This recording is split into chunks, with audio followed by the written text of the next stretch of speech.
तो हेलो बच्चों, स्वागत है आपका एलकेपीएल एमपीसी की क्लासेस में, जहां हम आज डिस्कस करेंगे नाइन्थ क्लास साइंस की चैप्टर नंबर फर्स्ट और सॉरी चैप्टर नंबर सेकंड का हम पढ़ने वाले परमाणु और परमाणु का द्रव्यमान, परमाणु की त्रिज्या, परमाणु का इस प्रकार से हम अपनी सारी जानकारी को इकट्ठा करेंगे। बात समझ में आ गई? ओके, ठीक है। अगर आपको अच्छे लगे तो please like share and subscribe जरूर कर दें, ताकि मेरे जो नेक्स्ट वीडियो हो वो आकर के सबसे पहले आपको मिले। अगर आप अपना खुद का भला चाहते हो तो हमारे चैनल को सब्सक्राइब जरूर कर लें, ठीक है भैया। मन होगा तो करना, ठीक है ना, और ना हो तो भैया हम जबरदस्ती किसी को कहते नहीं कि हमारे पीछे ही आओ, ठीक है ना। चलो चलते अपन कहाँ पे, परमाणु द्रव्यमान पर।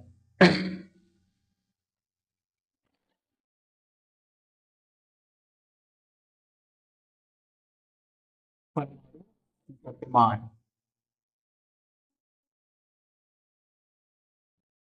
अगर बोर्ड चमकता होगा तो कोई टेंशन नहीं। क्या है कि भाई अभी मैंने थोड़ा सा इस साइड में थोड़ा शिफ्ट किया हूँ, मैं रूम लिया हूँ थोड़ा, तो उसमें थोड़ा सा लाइट सिस्टम थोड़ा अच्छा करना पड़ेगा। उसके बाद आप उसमें जरूर देखना, ठीक है ना। परमाणु द्रव्यमान होता क्या, तो होता क्या भैया ये परमाणु द्रव्यमान, कि परमाणु का इलेक्ट्रॉन प्लस प्रोटॉन का द्रव्यमान ही परमाणु द्रव्यमान कहलाता है। तो अपन कहेंगे यहाँ पे कि इलेक्ट्रॉन तथा प्रोटॉन, प्रोटॉन इलेक्ट्रॉन तथा प्रोटॉन का संयुक्त, संयुक्त क्या कहलाता है? परमाणु का द्रव्यमान कहलाता है। परमाणु का द्रव्यमान,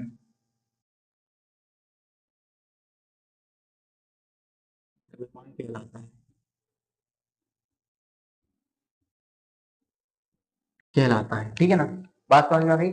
इलेक्ट्रॉन तथा प्रोटॉन का संयुक्त रूप क्या कहलाता है? परमाणु द्रव्यमान कहलाता है। मतलब कहने का मतलब ये है कि अगर कोई परमाणु है तो उसका द्रव्यमान कैसे निकालेंगे? या तो उसके इलेक्ट्रॉन प्लस प्रोटॉन, क्योंकि आपको पता है कि प्रोटॉन प्लस चार्ज होता है, अगर उसका वजन ज्यादा होगा तो क्या कहलाएगा? वजन ही कहलाएगा ना भैया उसका, और काहे कहलाएगा, ठीक है ना। चलो आगे बढ़ते हैं। हम लिखेंगे यहाँ पे इलेक्ट्रॉन, इलेक्ट्रॉन थोड़ा अलग कलर ले लेगा, थोड़ा सा अच्छा लगना चाहिए आपको, मजा तो भैया है ना। तो इलेक्ट्रॉन, ये भैया कैसा होता है? Electron plus proton, plus proton equal to परमाणु द्रव्यमान, परमाणु का वजन, द्रव्यमान। वाह, मजा आ गया रे वाह, ठीक है। हम बढ़ते आगे, आगे क्या बेटा? परमाणु कितने बड़े होते हैं, टॉपिक ये रहेगा, लेकिन परमाणु का आकार क्या वो हम देखेंगे, ठीक है ना। हम परमाणु का आकार नाप नहीं सकते बेटा, परमाणु का आकार नाप नहीं सकते, लेकिन परमाणु की त्रिज्या को हम नाप सकते हैं। उसका वहां पर साइज दे दिया गया है कि अलग अलग तरह के अलग अलग परमाणु की अलग अलग साइज होती है। जैसे कि हाइड्रोजन की अलग साइज होगी, उसकी त्रिज्या अलग होगी। इसी प्रकार से लिथियम की अलग त्रिज्या होगी, इस प्रकार से सोडियम की अलग होगी। मतलब अलग अलग तत्व की अलग अलग त्रिज्या होती है। बात समझ में आ गई? ठीक है, चलो बढ़ते हैं आगे।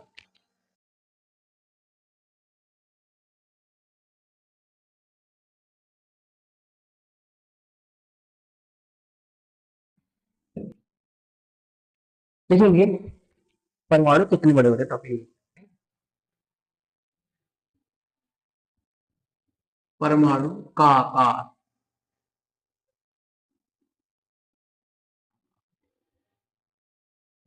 ठीक है ना। परमाणु का आकार की बात कर रहे हैं अपन। तो क्या होता है बेटा कि हम परमाणु का आकार तो नाप तो नहीं सकते हैं। एक बात हम आपको बता दे रहे हैं कि परमाणु की त्रिज्या को नाप सकते हैं। अब क्या होता है, परमाणु में अलग अलग प्रकार के होता है, हर एक तत्व का अलग परमाणु, हर एक तत्व का अलग त्रिज्या होती है। तो इसमें कुछ कुछ चीज हमको दी गई है, हम उनको लिख लेते हैं, ठीक है ना। आपकी बुक में क्या क्या दिया गया है वो आपको यहाँ पर मेंशन हो गए होंगे, तो उनको फिर भी यहाँ लिख देता हूँ क्या क्या चीज है, ठीक है। थोड़ा रुकिए यहाँ पे।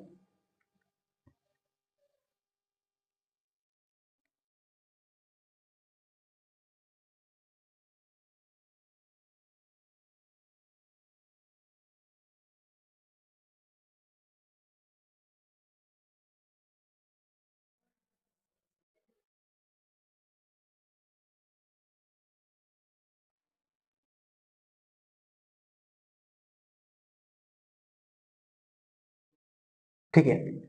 तो परमाणु की त्रिज्या को नापा जाता है नैनोमीटर से। क्या नापा कर दिया? परमाणु की त्रिज्या को नापा जाता है नैनोमीटर से। लिखता हूं मैं कि परमाणु की त्रिज्या को नैनोमीटर से नापा जाता है।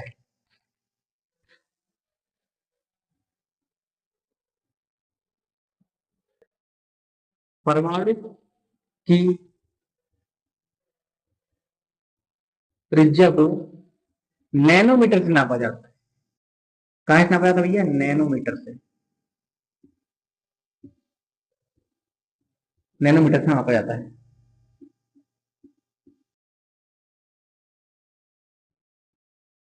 मापा जाता है। बात समझ में आ गई? हाँ। तो मैं यहाँ लिख रहा हूँ कुछ परमाणु की, जैसे मान लो यहाँ लिखा हुआ है नैनोमीटर का मतलब होता है 10⁻⁹ equal to 1 nanometre, equal to 1 nanometre. ऐसे प्रकार से, ठीक है ना? ऐसे लिखते हो इसको 1 नैनोमीटर, ऐसा, ठीक है ना? ये होता है अपना परमाणु त्रिज्या, ठीक है ना? नैनोमीटर। और 1 मीटर बराबर आपका हो जाएगा, ठीक है। परमाणु त्रिज्या को नैनोमीटर से मापा जाता है। 10⁻⁹ मीटर इक्वल टू 1 नैनोमीटर होता है, ठीक है। मैंने कहा था कि यहाँ पर कुछ कुछ परमाणु, जैसे हाइड्रोजन परमाणु का यहाँ पे मेंशन हुआ, बहुत सारी चीजों का यहाँ पे मेंशन किया हुआ, उनको एक बार जरूर देख ले। यहाँ पे देख लो अच्छे से। दिख गया? दिख गया ना? अरे हाँ या ना? दिख गया ना? हाँ, ठीक है। ओके, चलो बढ़ते हैं आगे। हम बात करेंगे कि इनका प्रतीक, कि परमाणु का प्रतीक क्या होता है, किनकी बात करें? हम बात करेंगे परमाणु की प्रतीक की बात करेंगे। तो प्रतीक होता क्या है, तो दर्शाते किसकी चीज है, ये बात करेंगे। दर्शाते हैं किन की चीजों की बात हम करेंगे, ठीक है ना? परमाणु का प्रतीक यहाँ डालते हैं।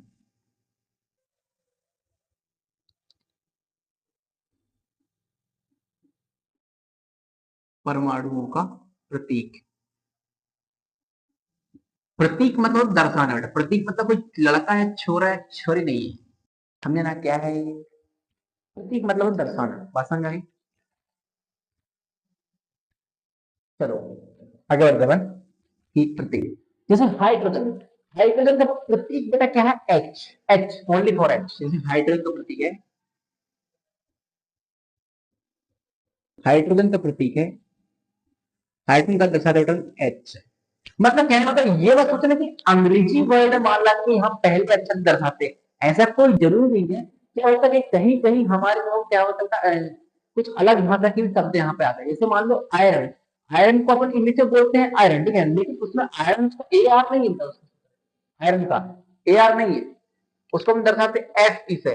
और ये आपका आता है बेटा किसमें बेटा? जैसे आप लोगों ने लैटिन भाषा शब्द भी उसमें, ठीक है ना? लैटिन भाषा के शब्द भी यूज हुए अंग्रेजी वर्ड वाला के अलावा। हाइड्रोजन, हीलियम, हीलियम की बात करें,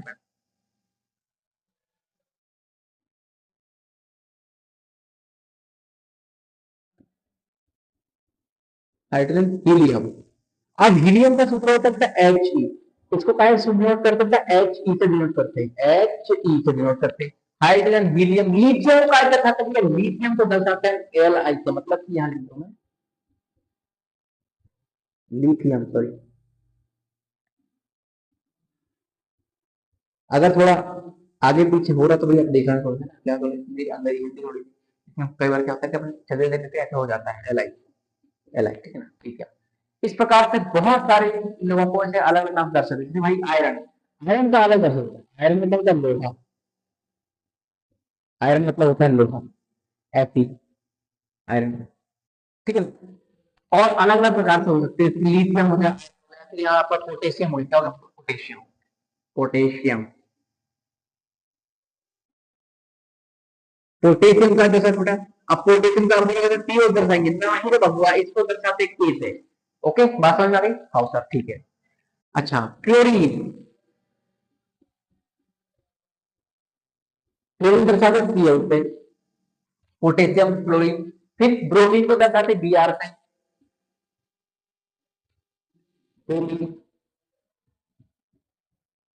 और ब्रोमीन को दर्शाते बी आर से। Fluorine, fluorine, bromine. फ्लोरीन में दर्शाते हैं एफ से, आप एफ एल मत लिखना बेटा, फ्लोरीन में दर्शाते हैं एफ से, ओनली फॉर एफ फ्लोरीन।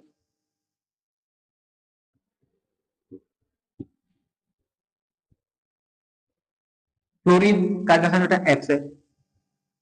इस प्रकार से बहुत सारे तत्वों को अलग अलग नाम से दर्शाया जाता है। तो आप अगर वो आपको पूरा चाहिए तो आपसे यहाँ पर मेंशन कर दूंगा, आवर्त सारणी यहाँ पर आ गई, आप देख बात।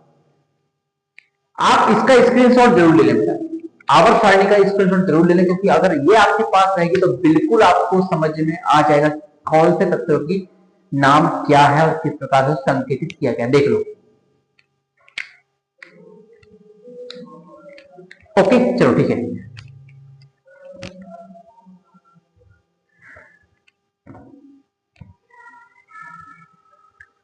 अब हमारी बात हुई कहां तक बेटा कि हम पढ़ने वाले अब क्या कि जो यौगिक है वो होते क्या, उनका किस प्रकार से बनते हैं, तब यौगिक की बात करते हैं। ठीक है ना। अब देखो बेटा मैं हम थोड़ी सी आपके लिए चीजों को लेकर आऊंगा कि यहाँ पर थोड़ी सी नई चीजें हो सकती है, इसलिए बहुत से यहाँ पर विशेष रूप से यहाँ से ध्यान आकर्षित करें। किस पे? बोर्ड में। मेरे पे तो कर ही करें, क्या कि मैं थोड़ा खूबसूरत हूं ना। अच्छा ठीक है ना। मेरा भी थोड़ा सा ध्यान आकर्षित करें, ठीक है ना। और ये बोर्ड ठीक है ना, परमाणु परमाणु चल रहा है, अंदर बढ़ते हैं। किसकी बात कर रहे हैं? यौगिक की बात। तत्व हमारे हो चुके हैं, कण हमारे हो चुके हैं, पदार्थ हमारे हो चुके हैं, ठीक है ना। अब बात कर रहे हैं यौगिक की बात। यौगिक भाई साहब,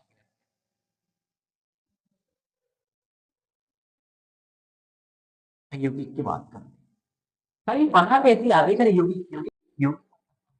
अच्छा ऐसी बात है यौगिक। चलो बात करते हैं। क्या होता है बेटा कि जब अगला सा पूछेंगे, जब धन आयन, ऋण आयन और क्या कह सकते हैं पर उदासीन आयन जब आपस में जुड़ते हैं, जब धन आयन, ऋण आयन और उदासीन आयन आपस में भिन्न भिन्न रूप से जुड़ते हैं तो बनने वाला यौगिक होता है। कहने का मतलब ये, आप ऋणायन धनायन को इस हिसाब से देख सकते बेटा, आप ऋणायन धनायन को इस रूप से देख सकते हैं, जैसे भाई धनायन को, धनायन को उनको बोलते हैं धातु तत्व, ठीक है ना, धातु बोलते हैं, धनायन को धातु बोलते हैं, ऋणायन को अधातु बोलते हैं। और जो धातु होते हैं हाँ उनको बोलते हैं सिलिकॉन, जर्मेनियम। जैसे आप लोग क्या होता है अपने मोबाइल में चला रहे हो, मोबाइल हाँ फ्री फायर खेलते होंगे, आप लोग पबजी खेलते होंगे, तो खेल कहाँ से रहे, डाटा को कहाँ मिल रहा है, सिम मिल रहा है। सिम जो है वो क्या होती है, अर्ध धातु से बनी होती है। बात समझ, अर्ध धातु का मतलब उपधातु, जैसे मानो कि जर्मेनियम, सिलिकॉन, ओके इस प्रकार से धातु से मिलकर बनी होती है। और सुनिए ठीक है ना, तो ऐसा है। तब बात करें यौगिक की, यौगिक होता क्या है कि जब क्या लिखूंगा मैं, अरे यार, जब धातु आधातु और उपधातु उपधातु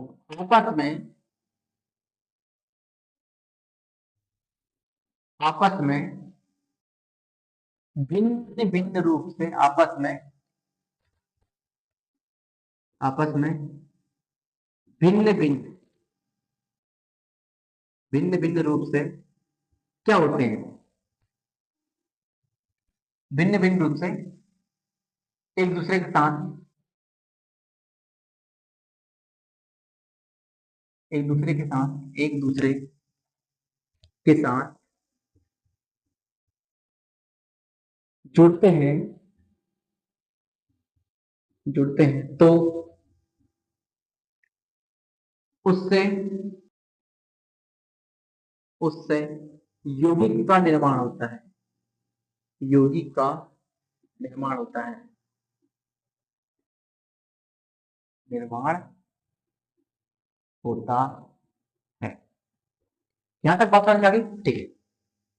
अब यौगिक की बात ठीक ठाक है, क्या होगा बेटा, यहां तक ठीक ठाक कि बेटा हमने बात की धातु की, ठीक है ना, बात समझ में आ गई, हाँ ठीक है सर। अब क्या हुआ कि जब धातु में धातु मिलते हैं तो अब देखो यौगिक के प्रकार होते हैं, ठीक है ना, यौगिक के भी प्रकार होते हैं। जैसे मान लो फर्स्ट आपका है यौगिक के प्रकार है, पहला आपका रहेगा यौगिक के प्रकार यहाँ लिखता हूँ अलग टाइम से, थोड़ा सा दिखना भी चाहिए, लगाना भी चाहिए भाई। यौगिक के प्रकार, यौगिक के प्रकार,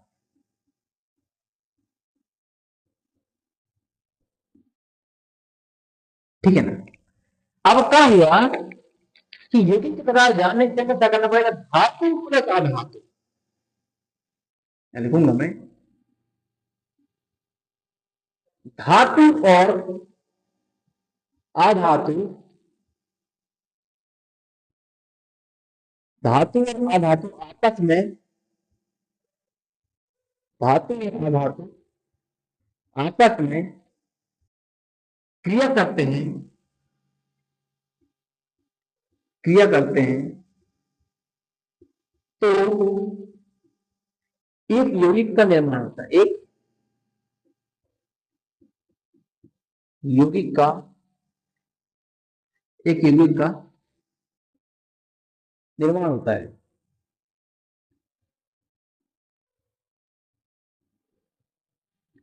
निर्माण होता है जिसे हम, जिसे हम आयनिक यौगिक कहते हैं, आयनिक यौगिक कहते हैं। क्या कहते हैं भैया इसको, अपन आयनिक यौगिक कहते हैं। ये जो यौगिक बेटा घुल बहुत आसानी से घुल जाते हैं पानी में, कोई सॉल्यूशन है ना बेटा। ऐसे मान लो कि विलयन है, सॉरी जो विलायक है, अगर वो आपका आयनिक है तो ये जो आयनिक यौगिक है वो बहुत जल्दी से घुल जाते हैं, क्योंकि क्या है घुलने का काम कर रहे हैं ना। अब बात करते हैं बेटा कि हाँ सर आयनिक की बात तो कहते हैं, ठीक है ना, हम आयनिक कहते हैं, जिसे हम आयनिक यौगिक कहते हैं। चलो अब बात करते हैं सहसंयोजी, ठीक है ना। दूसरा क्या है इसका, सहसंयोजी यौगिक। सेकेंड,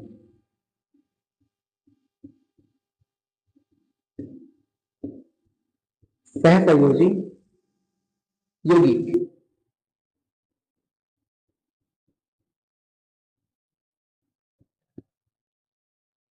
सहसंयोजी यौगिक, अब ये होता क्या है, पहला अगर हमने बात करनी है आयनिक यौगिक की बात करिए, हम बात कर रहे हैं सहसंयोजी यौगिक। ये होता है, क्या होता है, जब धातु, जब अधातु अधातु, लिखूंगा मैं, जब अधातु अधातु,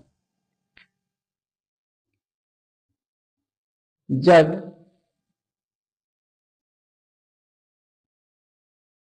अधातु अधातु, अधातु अधातु आपस में,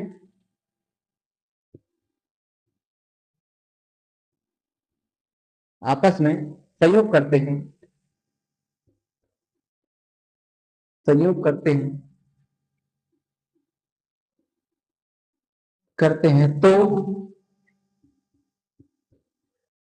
एक यौगिक का निर्माण होता है।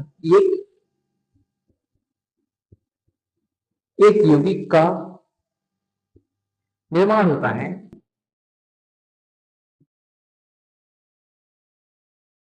निर्माण होता है, जिसे हम, जिसे हम सहसंयोजी यौगिक कहते हैं, जिसे हम सहसंयोजी, संयोजी, सहसंयोजी यौगिक कहते हैं,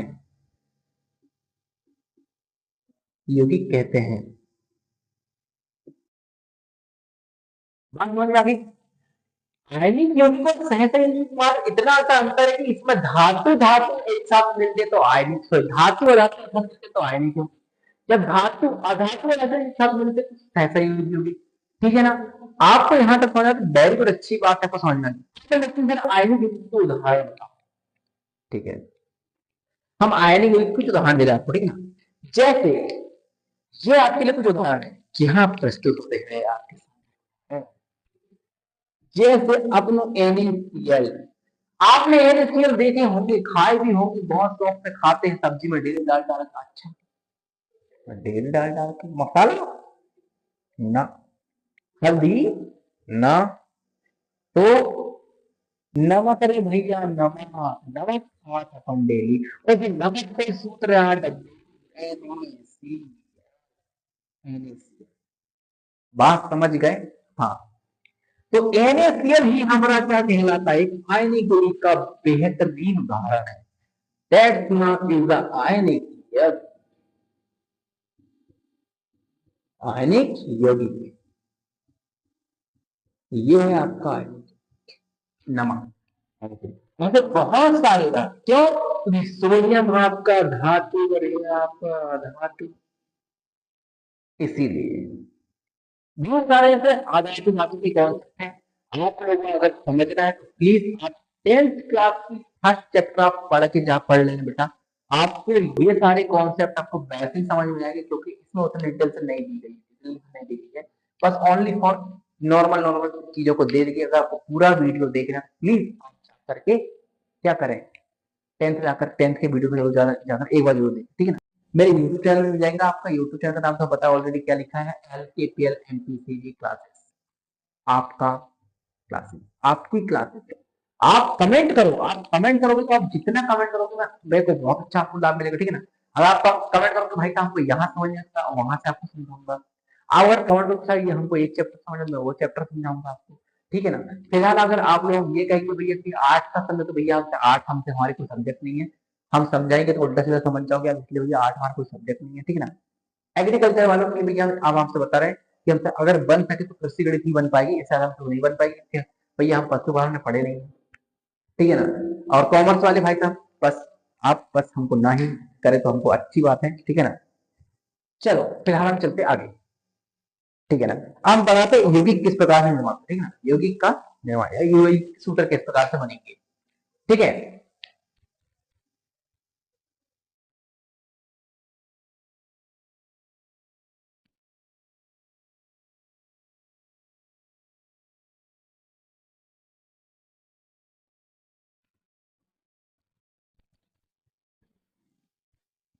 चलो फिलहाल हम बनाना सीख रहे हैं बेटे यौगिक सूत्रों को, ठीक है ना। तो आपको फिलहाल यहाँ पर एक साइड में आपको फिर भी देख रहा हूँ, आप इसको एक स्क्रीनशॉट में आपके पास ऐड कर लें, ठीक है। चलो देखो यहाँ आगे, आगे उनके बाद स्क्रीनशॉट जरूर लेना, ठीक है ना। चलो आगे बढ़ रहे हैं। मैं यहाँ ले मतलब सूत्र क्या होता है बेटा यौगिक निर्माण का, ये होता है, देखो यहाँ पे X प्लस बी बाय, ठीक है ना, ये बनता है क्या, A बाय बी एच, एक फॉर्मूला है, इस फॉर्मूले के बेस के आधार पर आप काम करेंगे, ठीक है ना। इस फॉर्मूले के बेस के आधार पर आप काम करेंगे। आप देखो किस प्रकार से, जैसे मान लो मेरा यहाँ सोडियम, सोडियम के पास होता है प्लस का 1 चार्ज, जबकि हमारे क्लोरीन के पास होता है माइनस का 1 चार्ज, ये होता है, ठीक है ना। अब मैं इन दोनों को जोड़ रहा हूँ, इन दोनों के होता है मैं जोड़ रहा हूँ, फिलहाल मैं एक्स यहाँ पे ऊपर लिखना चाहिए था और बाई पे यहाँ पे, चलो आगे बढ़ते हैं। तो सोडियम के पास है प्लस का 1 चार्ज, क्लोरीन के पास है माइनस का 1 चार्ज, ठीक है ना। हम इसको आगे करेंगे सॉल्व, तो ये हो जाएगा आपके पास ए मतलब आपका सोडियम है, और हम मतलब उसको जो चार्ज है वो 1, ठीक है। पेन के पास है कौन सा डी मतलब क्लोरीन, और उसके पास जो लिखा है माइनस चार्ज। आगे बढ़ते हैं, इनको साथ में लिखेंगे, कैसे लिखेंगे, सोडियम के पास 1 चार्ज है, बाई माने यहाँ पे जाएगा, क्या जाएगा सोडियम, और यहाँ पे 1, और यहाँ आ जाएगा क्लोरीन 1। अब हमको 1 को लिखना जरूरी नहीं है, हम सीधा लिख देंगे, क्या लिख देंगे सीधा, ये लिख देंगे भैया कि Na plus Cl, Na plus Cl equal to NaClO। Sir एक कहा गया, एक का तेल लेना है, हमको क्या करना, आगे बढ़ते हैं। केसीएल ले भाई, क्या होगा केसीएल, तो केसीएल पोटेशियम, पोटेशियम के पास तो प्लस का 1 चार्ज है, जबकि सीएल के पास आप देख ही रहे माइनस का 1 चार्ज। इनको जोड़ेंगे क्या बनेगा, ऊपर जो सूत्र लिखा उसको चलो उठा, के का मतलब होगा यहाँ पे ए, और उसके बाद चार्ज कितना है प्लस का 1, ओके। यहाँ तेल का चार्ज कौन सा लिखा है, उसके पास है माइनस का 1, तो माइनस को यहाँ लिखेंगे, इनको जोड़ेंगे क्या बन जाएगा केसीएल, केसीएल बन गया। चलो आगे और बढ़ते हैं, हम यहाँ ले रहे हैं, क्या ले रहे हैं बेटा, यहाँ ले रहे हैं मैग्नीशियम, मैग्नीशियम Mg, Mg, और साथ में क्या जोड़ो बेटा, यहाँ पे जोड़ दूं मैं Br जोड़ दो, ठीक है ना, क्लोरीन में बहुत हो गया, अब ब्रोमीन पे आ गया, ठीक है Br। तो मैग्नीशियम के पास होता है प्लस का 2 चार्ज, क्या होता है प्लस का 2 चार्ज, जबकि से ब्रोमीन के पास होता है माइनस का 1 चार्ज। ओके, चलो आगे बढ़ते हैं। सॉल्व करने का तरीका देखो, इसके पास है Mg के पास है प्लस का 2 चार्ज, मतलब कि ये x का मान यहाँ पर कितना, ये यहाँ लिख दो, देखो x का मान यहाँ प्लस का 2 है, फिर y का मान हमारे पास का 1, तो यहाँ उठा के लिखूंगा मैं। ये सूत्र क्या बन जाएगा आपका, प्लस का Br माइनस 1, ये जोड़कर क्या बन जाएगा Mg1, और जबकि फिर Br2 हो जाएगा, ये हो गया इसका। इस प्रकार से बनते हैं यौगिक के सूत्र, ठीक है ना। ये आपके हैं यौगिक बेटा, दैट्स नॉट आयनिक यौगिक, आयनिक यौगिक, आयनिक यौगिक, ठीक है ना। ये सब क्या बेटा आपके आयनिक यौगिक है। अब हम बात करेंगे बेटा सहसंयोजी यौगिक की। तो सहसंयोजी यौगिक देखने के लिए आप क्या करो बेटा, इसी प्रकार से नेक्स्ट वीडियो आपको मिलेगा, उसको आप जरूर एक बार देखें, आपके पास मिलेंगे नेक्स्ट वीडियो में। तब तक के लिए Ram Ram, good night, bye bye.